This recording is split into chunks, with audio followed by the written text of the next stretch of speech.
स्वागत है स्टूडेंट्स, आप सभी को फिर से एक न्यू सेशन में। यूडी रोजगार आप सभी का स्वागत करता है SSC GD constable 2023-24 top 30 question में। आप सभी के लिए सभी प्रश्न सेलेक्टेड प्रश्न प्रीवियस ईयर क्वेश्चन लिया गया, जो कि आप सभी के एग्जाम में बहुत ज़्यादा हेल्पफुल साबित होने वाला है। जो न्यू स्टूडेंट हो उनको बता दूं कि इस चैनल के माध्यम से एसएससी का सभी एग्ज़ाम का प्रिपरेशन करवाया जाता है। अभी वर्तमान में जीडी का एग्ज़ाम है, तो एसएससी जीडी कांस्टेबल का प्रिपरेशन कराया जा रहा है। सभी प्रश्न महत्वपूर्ण रहेगा, प्रीवियस ईयर प्रश्न रहेगा, साथ ही सभी प्रश्न का ऑप्शन की बारीकता से डिटेल से आप सभी को समझाने और क्लास में याद करवाने की पूर्ण कोशिश किया जाता है। तो आप सभी के लिए ये series most important and most selected होगा। तो चलिए देखते हैं पहला प्रश्न। इससे पहले जो न्यू हो चैनल सब्सक्राइब कर दीजिएगा, बेल आइकन दबा दीजिएगा और वीडियो को लाइक एंड शेयर जरूर करिए। तो चलिए देखते हैं पहला प्रश्न। पहला प्रश्न है, महात्मा गांधी कब भारतीय राष्ट्रीय कांग्रेस के अध्यक्ष बने थे?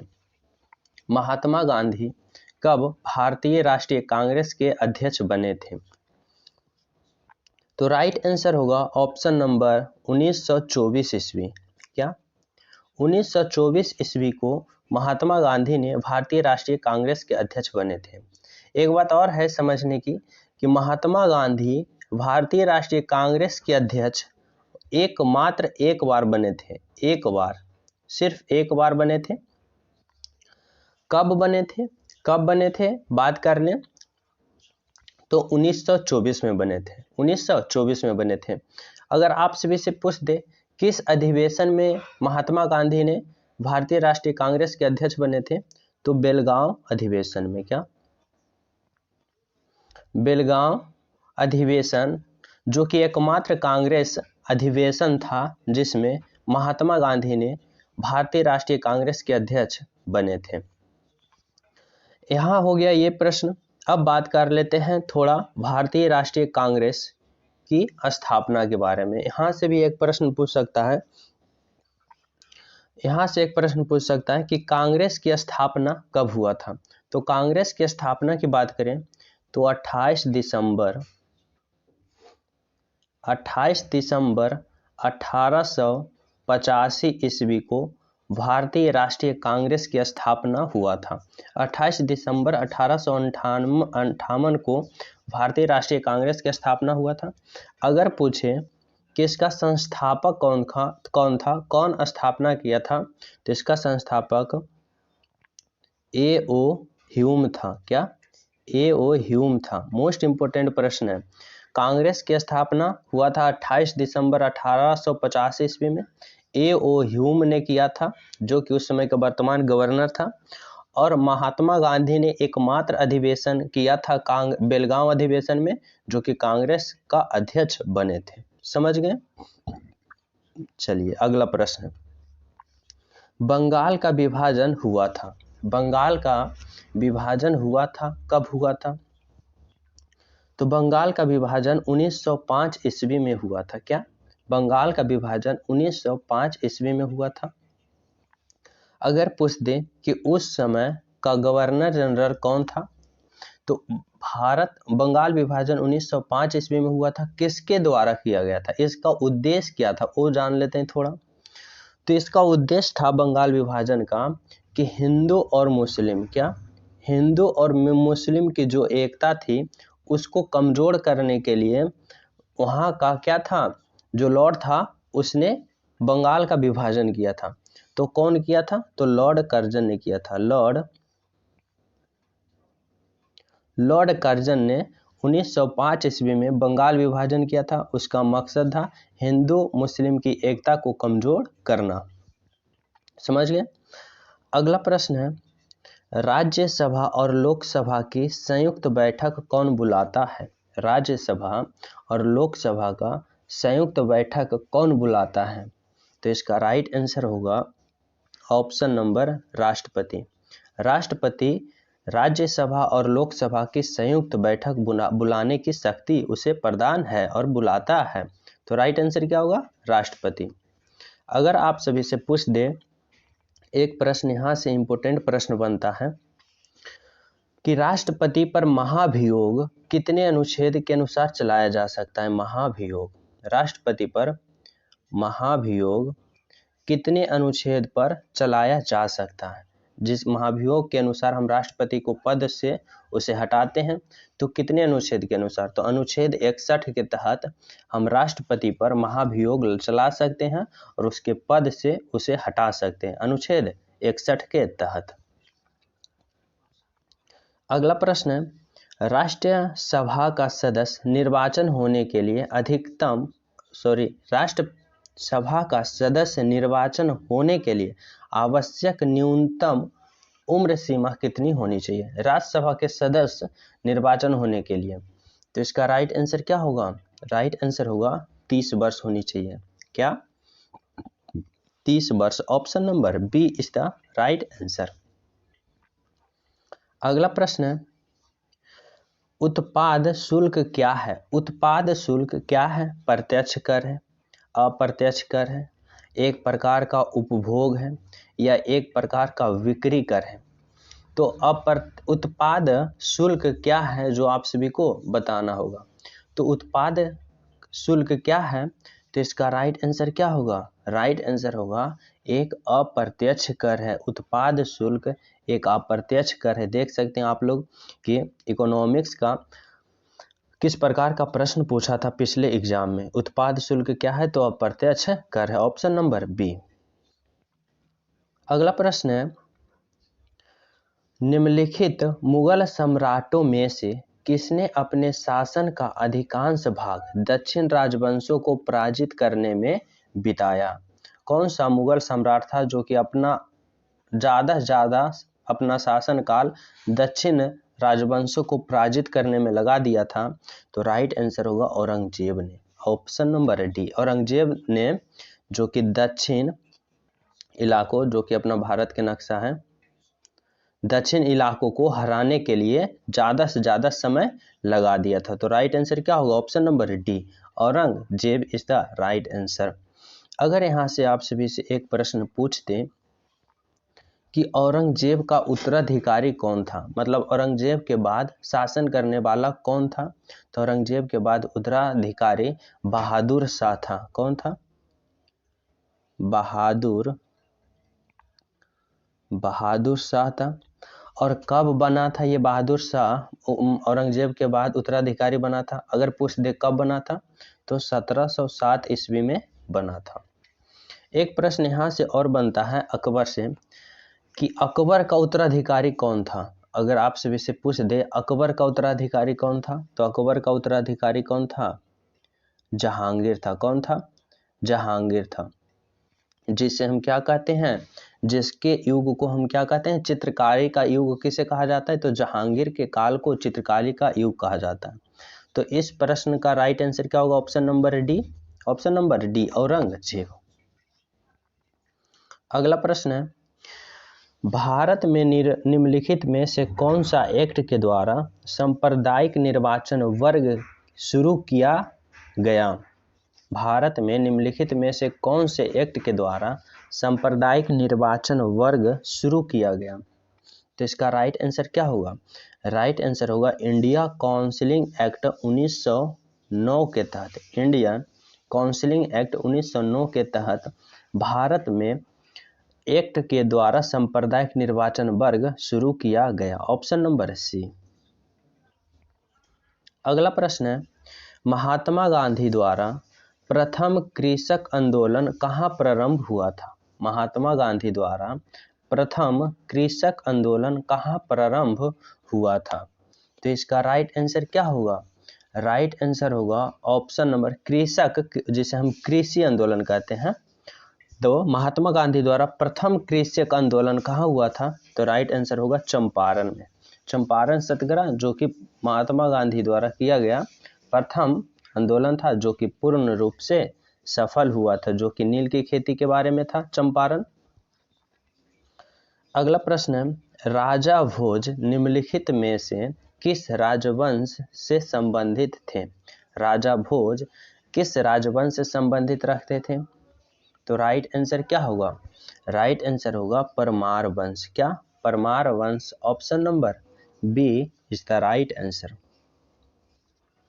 अगला प्रश्न है, महात्मा गांधी की हत्या नाथूराम गोड्से ने किस दिन किए थे? ये भी मोस्ट इंपोर्टेंट प्रश्न है जो कि पिछले एग्जाम का पूछा हुआ है कि महात्मा गांधी की हत्या नाथूराम गोड्से ने किए थे, पर किस दिन किए थे? राइट आंसर होगा 30 जनवरी 1948 ईस्वी को। 30 जनवरी 1948 ईस्वी को किए थे।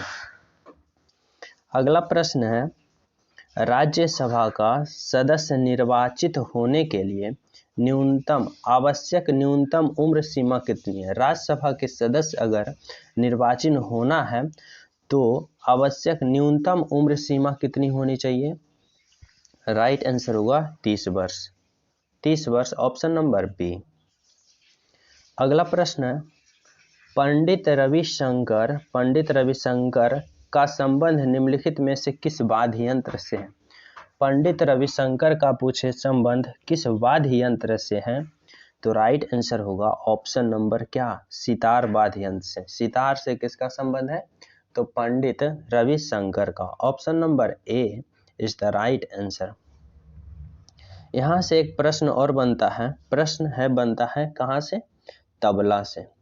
अगर पूछ दे कि जाकिर हुसैन का संबंध किससे था, जो कि एक विख्यात क्या थे? तबला वादक थे, तो उनका संबंध क्या था? तबला से था। किसका? तो जाकिर हुसैन का। जाकिर हुसैन का संबंध किससे था? तो तबला से था, जो कि एक महान तबला वादक थे। इन्हें मरणोपरांत पद्म विभूषण क्या मिला था? पद्म विभूषण से सम्मानित किया गया था। किसे? जाकिर हुसैन को। किसमें? तबला वादक के लिए। तो इस प्रश्न का राइट आंसर क्या होगा? Option number A sitar is the right answer. अगला प्रश्न है, ट्राई ब्रेकर शब्द किस खेल से संबंधित है? ट्राई ब्रेकर शब्द किस खेल से संबंधित है? तो इसका राइट आंसर क्या होगा? राइट आंसर क्या ऑप्शन है? टेनिस, हॉकी, फुटबॉल या उपयुक्त सभी। तो ट्राई ब्रेकर किस खेल से संबंधित है? तो राइट आंसर होगा ऑप्शन नंबर, यहाँ पे होगा tennis. Option number A is the right answer. अगला प्रश्न, सर्वोच्च न्यायालय ने निजता का अधिकार को संबंध के किस मूलभूत अधिकार के अधीन रखा है? आप सभी को बताना है सर्वोच्च न्यायालय ने निजता का अधिकार कितने अनुच्छेद से संबंधित है, जो आप सभी को समझना है। तो निजता का अधिकार अनुच्छेद 21 से संबंधित है। किससे? अनुच्छेद 21 से संबंधित है। अगर आप सभी से पूछ दे अनुच्छेद 19 किससे संबंधित है, तो अनुच्छेद 19 के बारे में जान लेते हैं। तो अनुच्छेद 19 नागरिकता की स्वतंत्रता से संबंधित। किससे? नागरिकता की स्वतंत्रता। किससे? नागरिकता की स्वतंत्रता से संबंधित है अनुच्छेद 19। अनुच्छेद 14 की बात करें तो अनुच्छेद 14 किससे संबंधित है? तो अनुच्छेद 14 समानता का अधिकार से संबंधित है। क्या? समानता की अधिकार से संबंधित है। अनुच्छेद 20 की बात करें तो अनुच्छेद 20 है अपराध दोष सिद्ध करने का अधिकार। क्या? अपराध दोष सिद्ध करने का अधिकार किससे संबंधित है? अनुच्छेद 20 से। तो यहाँ से आप सभी को समझना होगा सर्वोच्च न्यायालय ने निजता का अधिकार अनुच्छेद संबंधित है किससे? अनुच्छेद 19 संबंधित है नागरिकता की स्वतंत्रता से, अनुच्छेद 14 संबंधित है समानता से और अनुच्छेद 20 संबंधित है अपराध दोष सिद्ध करने से। तो यहाँ इस प्रश्न का बिल्कुल सही ऑप्शन समझ गए होंगे सभी। तो इस प्रश्न का राइट आंसर होगा अनुच्छेद 21, जो कि निजता का संबंध रखता है या निजता का अधिकार देता है। अगला प्रश्न है, सत्रिया किस राज्य का शास्त्रीय नृत्य शैली है? सत्रिया किस राज्य का शास्त्रीय नृत्य शैली है? राइट आंसर क्या होगा? राइट आंसर होगा Assam. Option number B is the right answer. अगला प्रश्न है, नागल किसके लिए जाना जाता है? नागल किसके लिए जाना जाता है? तो नागल किसके लिए जाना जाता है? उर्वरक के लिए। ऑप्शन नंबर सी, नागल किसके लिए जाना जाता है? उर्वरक के लिए। अगला प्रश्न है, वह बल जो पृथ्वी को अपनी धुरी पर घूर्णन करने के लिए उत्पन्न होता है और हवा की दिशा को प्रभावित करता है, उसे हम क्या कहते हैं? गुरुत्वाकर्षण बल, कोरियोलिस बल, या फिर दाब प्रवणता बल, या फिर घर्षण बल। तो वह बल जो पृथ्वी को अपनी धुरी पर घूर्णन के लिए उत्पन्न करता है और हवा की दिशा को प्रभावित करता है, उसे हम क्या कहते हैं? तो इसका राइट आंसर क्या होगा? राइट आंसर होगा ऑप्शन नंबर ए, गुरुत्वाकर्षण बल। Option number A is the right answer. अगला प्रश्न है, पृथ्वी का वाहितम हिस्सा कौन सा है? पृथ्वी का आप सभी को बताना है वाहितम हिस्सा कौन है, इसे या फिर हम वाहितम हिस्सा को क्या कहते हैं? तो राइट आंसर होगा क्रस्ट। ऑप्शन नंबर डी, क्या? Crust is the right answer. अगला प्रश्न है, मुरुदेश्वर मंदिर, मुरुदेश्वर मंदिर राज्य के में कुंटुर गिरी पर्वत पर स्थित है। मुरुदेश्वर मंदिर किस राज्य के कुंटुर गिरी पर्वत पर स्थित है? तो इसका राइट आंसर क्या होगा? राइट आंसर होगा Karnataka. Option number D, Karnataka में मुरुदेश्वर मंदिर स्थित है जो कि कुंटुर गिर पर स्थित है। Option number D. अगला प्रश्न है, किस वर्ष में भारत के गवर्नर जनरल को वायसराय की उपाधि मिली थी? किस वर्ष जो कि भारत के गवर्नर जनरल को वायसराय की उपाधि दी थी, मतलब कि पहले जिसे हम गवर्नर जनरल कहते थे, गवर्नर जनरल कहते थे, उसे हम बाद में उसका नाम चेंज करके फिर क्या कर दिया गया? वायसराय। क्या? उसे फिर नाम चेंज करके वायसराय कर दिया गया। तो कब कर दिया गया गवर्नर जनरल से वायसराय? तो राइट आंसर क्या होगा? राइट आंसर होगा 1858 ईस्वी। 1858 ईस्वी को गवर्नर जनरल के पद को क्या चीज का उपाधि दे दिया गया? वायसराय की उपाधि दे दिया गया। और यहाँ से एक मोस्ट इंपोर्टेंट प्रश्न बनता है कि इसका राइट आंसर होगा 1858 ईस्वी को। यहाँ से एक मोस्ट इंपोर्टेंट प्रश्न बनता है कि कौन वह था जो प्रथम वायसराय था और अंतिम गवर्नर जनरल था? आप सभी को बताना होगा कि कौन वह था जो कि प्रथम वायसराय था और अंतिम गवर्नर जनरल था। तो ही था लॉर्ड कैनिंग। कौन था? लॉर्ड कैनिंग था। क्या? कैनिंग।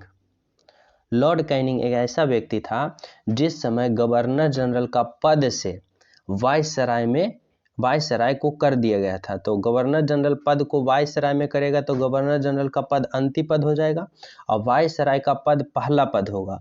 तो 1858 में वही किया था, गवर्नर जनरल का पद को वायसराय में कर दिया था।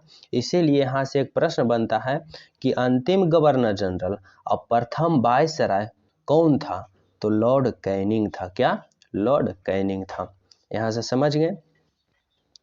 अगला प्रश्न है, इनमें से किस अवसर पर चंद्र ग्रहण होता है? किस अवसर पर चंद्र ग्रहण होता है? पूर्णिया को, प्रथम क्रेचर को, तृतीय क्रेचर को, या अमावस्या को? तो इनमें से किस अवसर पर चंद्र ग्रहण होता है? तो चंद्र ग्रहण कब होता है? तो राइट आंसर क्या होगा? राइट आंसर होगा ऑप्शन नंबर क्या? पूर्णिया को। पूर्णिया को चंद्र ग्रहण होता है।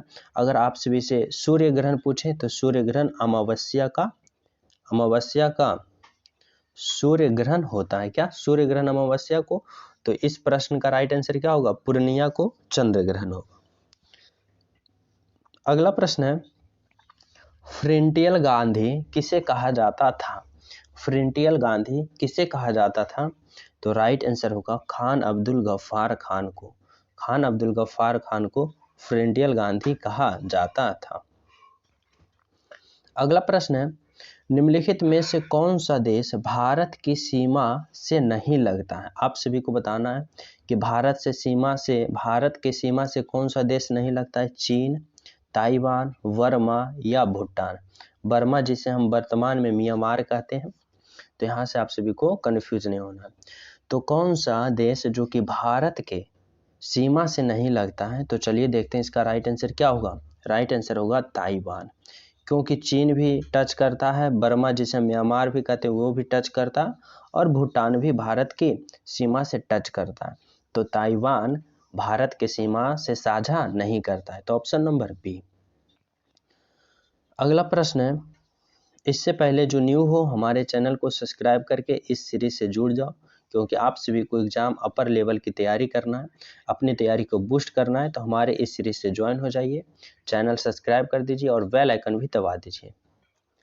प्रश्न है, रासलीला याओंग्स लाई चराओबा त्योहार किस राज्य का है? रासलीला, याओसंग या फिर लाई चराई ओबा त्योहार किस राज्य का है? तो राइट आंसर क्या होगा? राइट आंसर होगा मणिपुरी लोगों का। मणिपुरी लोगों का मतलब मणिपुर का ये त्योहार है। राज्य त्योहार है। क्या है? Option number C. अगला प्रश्न है, सिंधु घाटी सभ्यता की पहचान निम्न में से है। सिंधु घाटी सभ्यता की पहचान किस से की जाती है? तो राइट आंसर होगा क्या?